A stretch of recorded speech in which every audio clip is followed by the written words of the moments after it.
تو وہ کہتے تھے کہ ہم نے جو قرآن یاد کیا وہ اس طرح تھا کہ استاد ہمیں آیت بتاتے تھے. مثلا الف لام میم ذالک الکتاب لا ریب فیہ، آیت بتائی، ہم نے کہا الف لام میم ذالک الکتاب لا ریب فیہ، تو استاد نے کئی دفعہ کہلوائی، اتنی کہلوائی کہ ہماری زبان پر آیت جاری ہو گئی.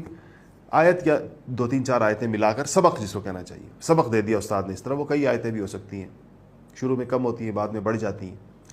تو فرماتے تھے اس کے بعد وہ ہمیں کہتے تھے کہ اب تم ان آیتوں کو جب یاد تمہیں ہو گئی، کہلانے زبانی بات چل رہی ہے، تو اس کا مطلب ہے کہ جب یاد ہو گئی، استاد نے یاد کرا دی اپنے سامنے بٹھا کر، کہلوا دی، اب ہم 4-5 آیتیں خود سے پڑھ سکتے ہیں بغیر دیکھے ہوئے. دیکھنے کا تو ویسے ہی سوال نہیں، مصحف ہے ہی نہیں درمیان میں، استاد ویسے ہی نابینا ہے.